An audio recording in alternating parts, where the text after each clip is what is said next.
नमस्कार बंधुरा आशा करছি সবাই ভালো আছেন। তো আজকে আমি আপনাদের সামনে কুঁদরির একটা রেসিপি নিয়ে হাজির হয়ে গেছি। অনেকেই পোস্ত দিয়ে খেয়েছেন, তো আজকে আমি আপনাদের সামনে কুঁদরি আলু ভাজা রুটির সাথে এই রেসিপিটা অসাধারণ লাগে খেতে শেয়ার করে দেখাবো। তো চলুন শুরু করা যাক আজকের এই রেসিপিটা। কড়াই গরম হয়ে গেছে, দিয়ে দিলাম এর মধ্যে সরষের তেল। রান্নাটা আমি সরষের তেলে করব। তেলটা গরম হয়ে গেছে, দিয়ে দিলাম এখানে 1/4 টিস্পুন কালো জিরে। ফোড়নটা একটু ভেজে নিচ্ছি। এবার আমি এর মধ্যে দিয়ে দিচ্ছি একটা শুকনো লঙ্কা। ঝালটা অবশ্যই আবারও বলছি নিজেদের পছন্দ মতো দেবেন। যারা ঝাল খেতে ভালোবাসেন না, মানে পারেন না আর কি, তারা স্কিপ করবেন। একটু ভেজে নিলাম।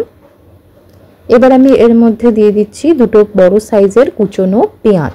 পেঁয়াজটা একটু ভেজে নিয়েছি, দিয়ে দিচ্ছি এর মধ্যে আদা আর রসুন বাটা। এখানে 7-8টা রসুন আর 1 ইঞ্চি আদা রয়েছে, একটু বেটে নিচ্ছি। এই রেসিপিটা আপনারা রুটির সঙ্গে রাত্রিবেলা পরিবেশন করতে পারেন। একটা বড় সাইজের টমেটোকে টুকরো করে দিলাম। একটু ভেজে নেব। গ্যাসের ফ্লেমটা লো রেখেছি, কারণ নয়তো মশলাটা পুড়ে যেতে পারে। মিশিয়ে দিচ্ছি।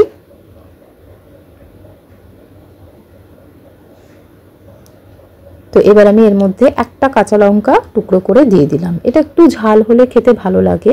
দিয়ে দিলাম অল্প একটু নুন, যাতে টমেটোটা নরম হয়ে যায়। এবার এর মধ্যে আমি দিয়ে দিচ্ছি একটু হলুদ গুঁড়ো। 1 টিস্পুন মতন হলুদ গুঁড়ো ব্যবহার করলাম। মিশিয়ে দিচ্ছি। যদি আমার চ্যানেলের রেসিপিগুলো আপনাদের ভালো লেগে থাকে তাহলে অবশ্যই লাইক, শেয়ার, সাবস্ক্রাইব করতে চ্যানেলটাকে ভুলবেন না। পাশে থাকা বেল অপশানটা প্রেস করে দেবেন। যখনই কোনো নতুন রেসিপি আপলোড করি আপনাদের কাছে যেন নোটিফিকেশানটা পৌঁছে যায়। তো 5 মিনিটের জন্য এটা আমি ঢেকে দিচ্ছি। দেখুন মশলাটা কষে গেছে। এবার আমি এর মধ্যে দিচ্ছি একটুখানি জিরে গুঁড়ো 1 টিস্পুন মতন, আর দিচ্ছি একটুখানি ধনে গুঁড়ো 1 টিস্পুন মতন। মিশিয়ে দিচ্ছি। কোনো রকম লাল লঙ্কার গুঁড়ো, কাশ্মীরি রেড চিলি পাউডার আমি ইউজ করছি না। দেখুন কতটা তেল রিলিজ হয়েছে। এখানে ছোট করে টুকরো করে কেটে রাখা আমি আলু ব্যবহার করছি। একদম ছোট ছোট করে কেটে রেখেছি। দিয়ে দিলাম। মিশিয়ে দিচ্ছি। খুব ভালো করে কিন্তু ভেজে নিতে হবে। কোনো রকম জল এখানে ব্যবহার করব না। কুঁদরি থেকেই যতটা জল হবে সেই জলেই কিন্তু আলু আর কুঁদরিটা সেদ্ধ হবে।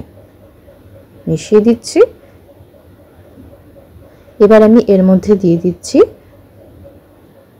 দেখুন ছোট ছোট করে টুকরো করে কেটে রেখেছি কুঁদরিগুলো। একদম ভাজা ভাজা হবে।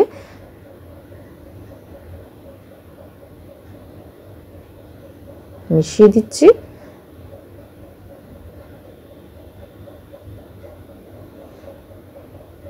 খুব ভালো করে কিন্তু এটা ভেজে নিতে হবে। আর গ্যাসের ফ্লেমটা কিন্তু লো টু মিডিয়াম রেখেছি, যাতে পুড়ে না যায়। তো এটা আমি 5 মিনিটের জন্য কভার করে দিচ্ছি। দেখতেই পাচ্ছেন একটুখানি এর মধ্যে দিয়ে দিচ্ছি চিনি। চিনিটা অপশনাল, নাও দিতে পারেন। চিনিটা দিলে কিন্তু টেস্টটা অন্যরকম আসবে। মিশিয়ে দিলাম।